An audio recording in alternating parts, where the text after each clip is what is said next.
अस्सलाम वालेकुम बच्चों, मेरा नाम मोहम्मद नवीद है और हमने अपना स्टार्ट किया हुआ था जी रिपल टैंक। ठीक है बच्चों, आज इसका जो नेक्स्ट है, इसकी जो करेक्टरिस्टिक्स हैं, इसकी जो प्रॉपर्टीज़ हैं, वो हमने दो रहती थी, वो आज हमने डिस्कस करनी है। तो सबसे पहले हम रिफ्रैक्शन की तरफ आते हैं। रिफ्रैक्शन से पे आने से पहले आपको एक थोड़ा सा छोटा सा टॉपिक आपकी बुक के अंदर भी है, शैलो एंड डीप वाटर का पता होना चाहिए कि वहाँ पर वेव्स किस तरह की फॉर्म होती हैं। तो बच्चों, उस कॉन्सेप्ट को समझने के लिए आपके पास एक ऐसा कोई कंटेनर होना चाहिए, कोई एक ऐसा बर्तन होना चाहिए जो एक साइड से डीप हो और मतलब एक साइड से नीचे हो, एक साइड से ऊपर हो। कोई टूटा फूटा बर्तन आप देख रहे हैं घर के अंदर पड़ा होगा, तो आप उसकी शेप समझ लें जी, इस तरह का होना चाहिए। इस साइड से ज्यादा गहरा, फिर ये इस तरह आपके पास एक बर्तन है,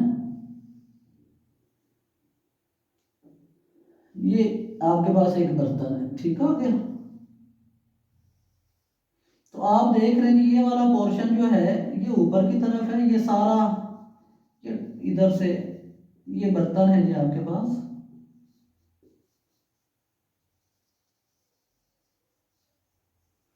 इस तरह का बर्तन है। आप क्या करोगे, इसके अंदर जब आप पानी फिल करोगे, वाटर डालोगे, ये वाटर है इसके अंदर,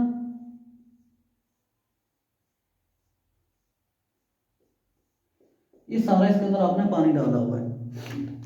अब हमने ऑब्जर्व करना है कि इस तरह के कंटेनर के अंदर पानी जो वेव्स होती हैं वो कैसे किस तरह की जनरेट होती हैं। तो वही पैडल जो था आपके पास, वाइब्रेटर जो था, ये डीप वाटर के अंदर, जाहिर सी बात है अब दो पोर्शन बन गए। जो पानी इस जगह पर होगा वो गहराई में होगा।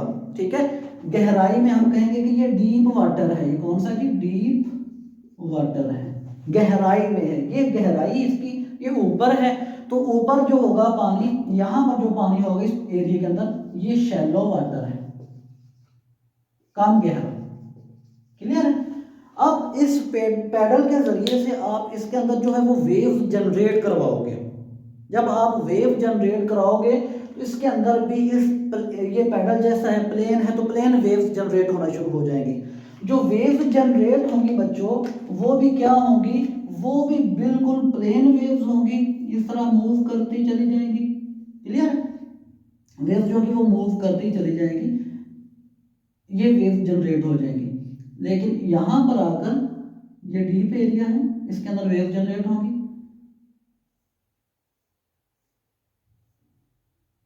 ये वेव इसके अंदर जनरेट हो जाएंगी। अब हमने ये देखना है कि इस कंटेनर के अंदर जहां पर आपने एक बाउंड्री क्रिएट की हुई है डीप और शैलो वाटर की, वहां पर इसकी स्पीड क्या होती है, इसकी वेवलेंथ क्या होती है। बच्चों, आप वेवलेंथ समझ लीजिए कि ये आपके पास एक वेव जो है ये जनरेट हो गई है। ठीक है, अब एक क्रस्ट से अगले क्रस्ट या एक ट्रफ से अगले ट्रफ तक का जो डिस्टेंस होता है उसको वेवलेंथ बोलते हैं। ये जो वेव है यहां से लेके यहां तक, ये वेवलेंथ है। ये ट्रफ है, ये भी ट्रफ है। दो ट्रफ के दरमियान जो डिस्टेंस होता है उसको वेवलेंथ कहा जाता है। क्लियर है? तो अब हमने देखना है इसकी वेवलेंथ पे क्या असर पड़ता है। ठीक है, जब एक गहराई में पानी गहराई से कम गहराई की तरफ जाता है तो पानी की जो वेवलेंथ है, स्पीड है, उसके ऊपर क्या असर पड़ता है बच्चों। तो यहां पर क्या होगा कि स्पीड जो है उसकी तरफ जब आप आओगे, स्पीड शैलो डीप वाटर के अंदर, डीप वाटर के अंदर जो है स्पीड, डीप स्पीड इंक्रीज करती है। ठीक है, स्पीड इंक्रीज कर जाती है, स्पीड ज्यादा होती है जहां पर गहराई ज्यादा होगी। ठीक है, और वहां पर जब स्पीड ज्यादा है तो बड़ी वेव जनरेट होगी। बड़ी वेव का मतलब है हाई वेवलेंथ वाली, हाई वेवलेंथ। उसकी जो वेवलेंथ होगी वो भी बड़ी होगी, स्पीड भी ज्यादा है और वेवलेंथ भी बड़ी है उसकी। ये जरा गौर से देखिएगा, इसकी जो वेवलेंथ है यहां से लेके यहां तक, इसकी वेवलेंथ बड़ी है। यहां से लेके यहां तक इसकी वेवलेंथ बड़ी वेवलेंथ है। लेकिन आप जब देखोगे कम गहराई वाली साइड पे इसकी जो वेवलेंथ है ये तो छोटी सी है। इनकी वेवलेंथ जो होगी वो कम वेवलेंथ वाली वेव जनरेट होंगी। क्लियर बच्चों? तो एक तो ये था कि इसकी जो वेवलेंथ है, गहराई के अंदर वेवलेंथ बड़ी होती है, यानी कि वेव बड़ी जनरेट हो जाती है। जिस तरह समुद्र की जो वेव होती है वो बड़ी वेव जनरेट होती है, इसी तरह खालों के अंदर, नहरों के अंदर जो वेव्स होती है वो छोटी छोटी वेव जनरेट होती है। तो वेवलेंथ बड़ी होगी। दूसरे नंबर पे स्पीड ज़्यादा होगी। अब जो एक रह गई फ्रीक्वेंसी, हमारे पास एक वेव इक्वेशन थी इसी चैप्टर के अंदर, हमने पढ़ा था v is equal to f lambda. हमने स्पीड को भी देख लिया, वेवलेंथ को भी देख लिया, रह गई फ्रीक्वेंसी। तो बच्चों फ्रीक्वेंसी जो है रिमेन्स कांस्टेंट, इसकी जो फ्रीक्वेंसी है वो चेंज नहीं होगी, फ्रीक्वेंसी डज नॉट चेंज, वो कांस्टेंट रहेगी। क्यों? क्योंकि फ्रीक्वेंसी डिपेंड कर रही है पैडल के ऊपर। फ्रीक्वेंसी किसके ऊपर डिपेंड कर रही है? पैडल के ऊपर। पैडल क्या कर रहा है? वेव जनरेट करवा रहा है। फ्रीक्वेंसी क्या है? कितनी वेव्स आप एक यूनिट टाइम के अंदर, आप एक टाइम के अंदर, एक सेकंड के अंदर कितनी वेव जनरेट करवा रहे हो। पैडल को जितना आप ज्यादा मारोगे फ्रीक्वेंसी उतनी ज्यादा बनेगी, उतनी ज्यादा वेव जनरेट होगी। तो फ्रीक्वेंसी जो है वो कांस्टेंट है। चेंज कौन हो रहा है? चेंज आपके पास वेलोसिटी और वेवलेंथ चेंज हो रही है, फ्रीक्वेंसी चेंज नहीं हो रही। अब इसी चीज को हमने ज़हन में रखते हुए इसकी रिफ्रैक्शन करवानी है। तो रिफ्रैक्शन के अंदर आपने कोई ऐसा सीन क्रिएट करवाना है कि एक साइड पे गहराई ज्यादा हो, एक साइड पे कम गहराई हो, तब आप जो है रिफ्रैक्शन को ऑब्जर्व कर सकोगे। तो अब हम आते हैं जी रिफ्रैक्शन की डेफिनेशन के ऊपर कि रिफ्रैक्शन है क्या। तो ये जरा देखिए बच्चों,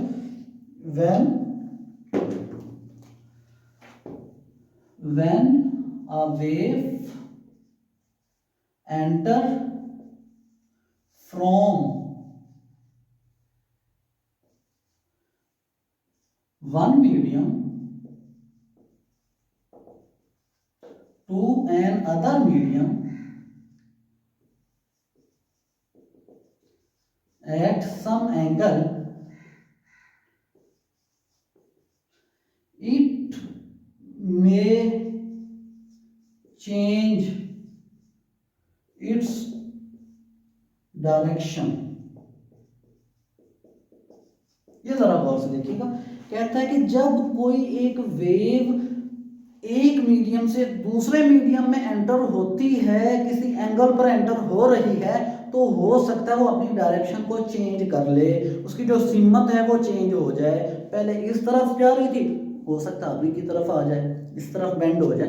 तो इस चीज का नाम है जी रिफ्रैक्शन। अपना थोड़ा सा रास्ता चेंज कर लेगी।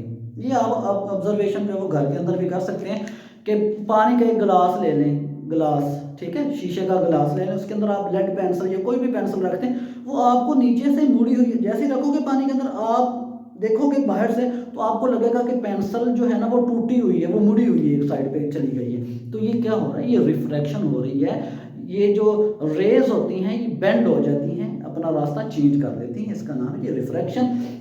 तो अब हमने इसको थोड़ा सा ड्रा करना, इसको बनाना है। ये किस तरह से इसको आप ऑब्जर्व कर सकते हो बच्चों, आपके पास यही है कि ये आपने एक बाउंड्री बना लेनी है। ये आपके पास वेव्स जनरेट हो रही हैं, ठीक है, ये आपके पास जो है ये डीप साइड पे वेव जनरेट हो रही है, क्लियर। डीप साइड पे ये वेव जनरेट हो रही है। आगे आपके पास आ गया जी शैलो ओवर वाटर आ गया है, मतलब कि वहां पर गहराई बहुत कम है। तो ये जैसे ही वेव्स कम गहराई में एंटर होंगी तो इनकी जो डायरेक्शन होगी, अब ये वेव है, ये कम गहराई में एंटर होगी, जिसकी डायरेक्शन ये हो जाएगी, इसकी डायरेक्शन ये हो जाएगी। तो इसकी जो डायरेक्शन है वो क्या हो जाएगी? चेंज होती चली जाएगी। अब जरा देखिएगा, यहां पर देखो, ये इसकी डायरेक्शन ये थी, आगे की तरफ जा रही थी, क्लियर। किसी भी पॉइंट के ऊपर आप एंगल बना सकते हैं इसका, किसी भी जगह पर आप इसका एंगल ले सकते हैं। एंगल लेने के लिए आपको वहां पर परपेंडिकुलर ड्रा करना पड़ता है। तो यहाँ पर ये इसका एंगल ऑफ इंसिडेंट ये है। आप किसी भी पॉइंट पर परपेंडिकुलर आप नॉर्मल ड्रा करें, वहां पर आप एंगल चेक कर सकते हैं, इसको बोलते हैं एंगल ऑफ इंसिडेंस, क्लियर। यहाँ पर एंगल ऑफ इंसिडेंस बराबर नहीं होता एंगल ऑफ रिफ्रैक्शन के, क्लियर। तो वो पहले वाला सीन था कि angle of incidence is equal to angle of reflection. अच्छा, अब जैसे ही आपके पास ये है डीप वाटर, ये शैलो साइड है, तो जैसे इधर एंटर होगा तो इसकी डायरेक्शन जरा देखें, आप वाटर की डायरेक्शन देखें, ये इस तरह आपकी तरफ मुड़ रही है, ठीक है। तो यहाँ पर आप किसी भी जगह पर, आप किसी भी पोर्शन पर आप बना सकते हैं जी। तो ये जो है इसकी एंगल ऑफ रिफ्रैक्शन है, ठीक है, ये एंगल ऑफ रिफ्रैक्शन है, ये एंगल ऑफ रिफ्रैक्शन बना रहा है। तो इसने अपना रास्ता चेंज कर लिया। तो ये अपने रास्ते से हट गई, पहले डीप में, अब देखिएगा रास्ता भी चेंज होगा, रास्ते के साथ साथ क्या होगा, इसका जो वेवलेंथ है वो भी चेंज हो जाएगी। यहाँ पर जब एंटर होगी तो वेवलेंथ कम हो जाएगी, वेवलेंथ इसकी डिक्रीज हो जाएगी। इस साइड पे थी इसकी वेवलेंथ ज्यादा थी डीप साइड पे, इस साइड पे वेवलेंथ कम होगी। तो वही दो प्रॉपर्टीज यहाँ पर आ रही हैं कि डीप वाटर के अंदर इसकी जो वेवलेंथ है वो ज्यादा थी, बड़ी वेव थी। क्लियर है। जैसे ही एंटर हुई थोड़े गहराई वाली साइड पे, तो इसकी जो वेवलेंथ थी वो कम हो गई और साथ में इसकी स्पीड भी कम हो गई। तो ये आपके पास जो है ये रिफ्रैक्शन था, ये रिपल टैंक के अंदर जो आपने प्रोड्यूस करवाया था। अब हमारे पास जो लास्ट रह गया वो है आपके पास डाइफ्रैक्शन, उसको हमें देखना है।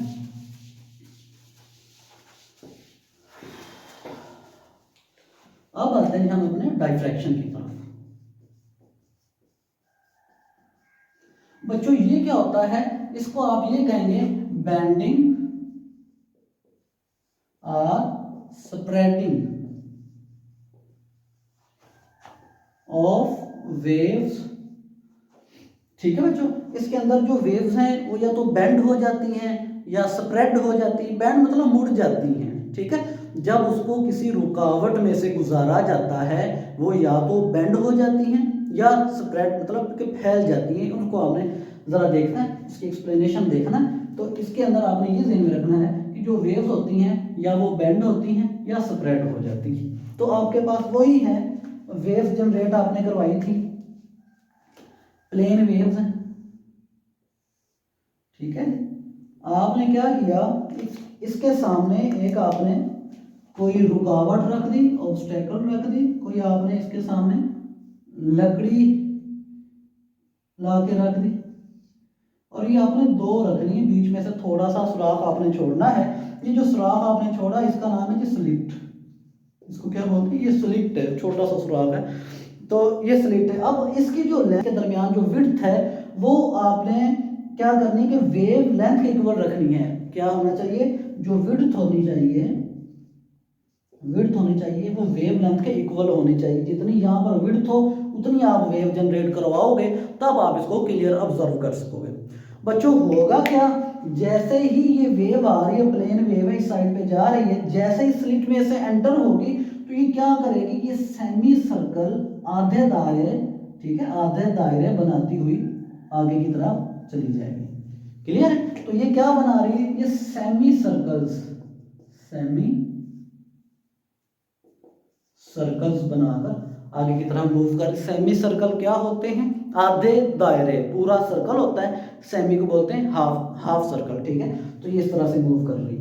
अच्छा, अब इसकी नेक्स्ट डायग्राम है, उसके अंदर ये दिखाया गया कि अगर आप ये जो डिस्टेंस है, स्लिट के दरमियान जो डिस्टेंस है वो बढ़ा दोगे तो क्या होगा। तो वो जरा देखते हैं। आपके पास वही वेव आ रही थी, ये वेव जा रही, मूव कर रही है, तो यहाँ पर आपने क्या किया कि आपने स्लिट जो है ऐसे रख दी कि इनके दरमियान जो डिस्टेंस है वो आपने बढ़ा दिया। ठीक है, डिस्टेंस बढ़ा दी। जैसे ही आप डिस्टेंस बढ़ाओगे ये वेव जाएगी, ऐसे ही एंटर होगी तो ये थोड़ा, ये आपको नियरली प्लेन वेव ही मिलेगी, थोड़ी दूर तक ये बेंड होगी, लेकिन फिर ये आगे जो है वो नॉर्मल हो जाएगी, नॉर्मल वेव जाएगी। तो आप जब भी ये जो डाइफ्रैक्शन अगर ऑब्जर्व करना चाहते हैं तो आप किस तरह की वेव जो किस तरह का स्लिट लोगे, आप वो वाला स्लिट यूज करोगे जिसकी जो विड्थ है इस वेव की वेव लेंथ इक्वल होनी चाहिए। वेव लेंथ बच्चों क्या है, इनके दरमियान ये जो डिस्टेंस है इसको वेव लेंथ, जितना ये डिस्टेंस है उतनी है इनके दरमियान जो है वो सेपरेशन होनी चाहिए। तो इस तरह से आप इनकी ऑब्जर्वेशन कर सकोगे। बच्चों ये थी हमारे पास कैरेक्टरिस्टिक्स या प्रॉपर्टीज ऑफ रिपल टैंक। ठीक है, जो वेव आपने जनरेट करवाई थी। नेक्स्ट लेक्चर के लिए आप जो है वो चैनल को सब्सक्राइब करें ताकि नई वीडियोस आने वाली आप देख सकें। तब तक के लिए अल्लाह हाफिज़।